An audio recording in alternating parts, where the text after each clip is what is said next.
Hi guys, welcome back to Mags HD. So this is your match review for the Bournemouth versus Newcastle game, which happened tonight at the Vitality Stadium. As we know, it ended 2-2 and Bournemouth stole a point that they really didn't deserve in my opinion. So without further ado, let's get straight into the review. Okay, so we're going to start off with the lineups, and we'll start off with the Newcastle lineup for the game, and that was unchanged from the lineup that went out against Man United at St James's and won 1-0. And that lineup consisted of Martin Dubravka in goal. Then we had DeAndre Yedlin, Florent Lejeune, Jamal Lascelles and Paul Dummett in the back four, and then a midfield four of Matt Ritchie, Jonjo Shelvey, Mo Diame and Kennedy, a front two with supporting striker Jose Perez just behind Dwight Gale, and then on the subs bench was Caldolo, Javi Manquillo, Kieran Clark, Isaac Hayden, Mikel Merino, Christian Atsu and Joselu. And before this game yesterday, it was announced that Islam Slimani was going to play in the game, but then he was announced to be unfit and he was going to be out for another fortnight's worth of games. So he's probably going to get back in time to play maybe 7 games of the season. Correct us if I'm wrong on that, of course, down in the comments below. Now we're going to go on to the Bournemouth 11 for the game. Now Bournemouth lined up in a 4-4-1-1 formation. Now in goal they had Asmir Begovic, of course, ex-Chelsea goalkeeper, and Stoke, of course. He was in goal for Bournemouth today. Then in the back four they had Francis, Steve Cook, Nathan Aki and Daniels.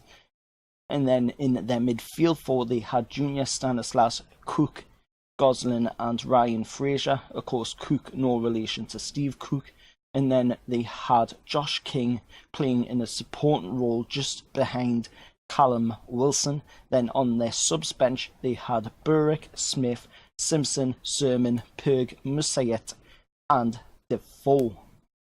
Now Newcastle opened the scoring on 17 minutes after Jonjo Shelvey's wonderful ball over the top landed to Matt Ritchie. Matt Ritchie smashed that ball in for a cross. It missed Bournemouth defender Steve Cook and Asmir Begovic, allowing for Dwight Gale to smash in the back-heeled attempt and get it 1-0 Newcastle. Then the second goal of the game came once again for Dwight Gale after another Asmir Begovic game, and I've got to say Asmir Begovic had a complete howler of a game today for Bournemouth. If any Bournemouth fans are watching, comment down below, tell us what you thought about Asmir Begovic's performance in the game. I would love to know what you have to say on how your team performed today. I've got to say, I think Bournemouth played really bad and they were lucky to get the point. It was just pure luck in the end.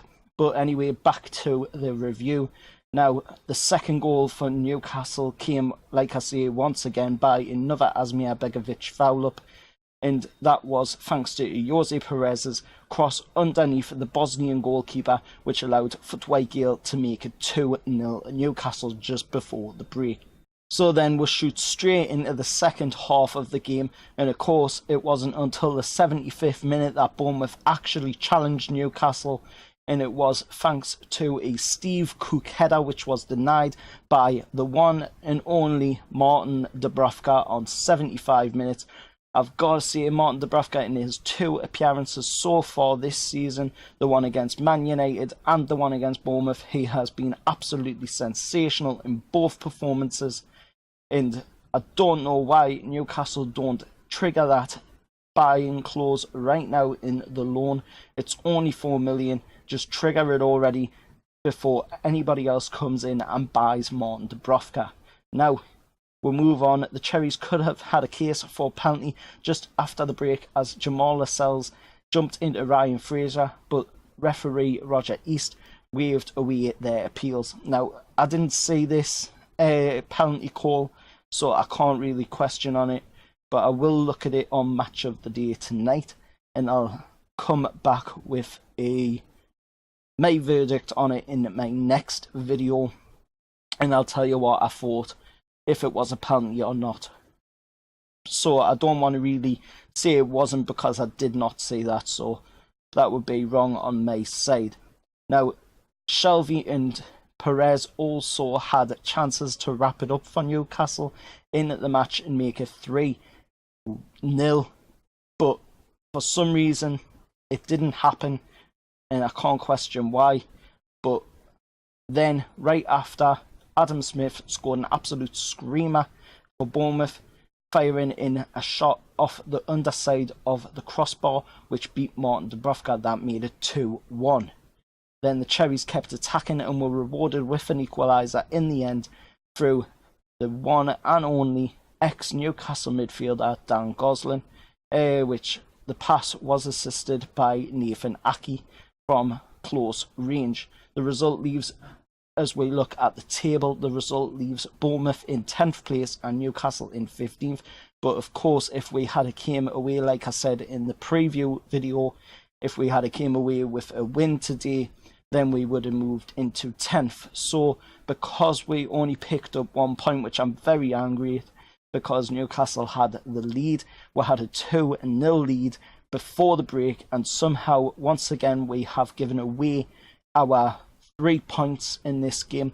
Now 1 point is good, but you can't help but think that them 3 points could come in vital come the end of the season. Yes, 1 point's good, we've gained 1 point, but them 3 points could come in at the end of the season to be very vital. Let us know what you thought down in the comments below. As always, this has been Mags HD. Remember to like, share and subscribe to the channel, and follow me on social media. Links are in the description below, and I'll see you next time.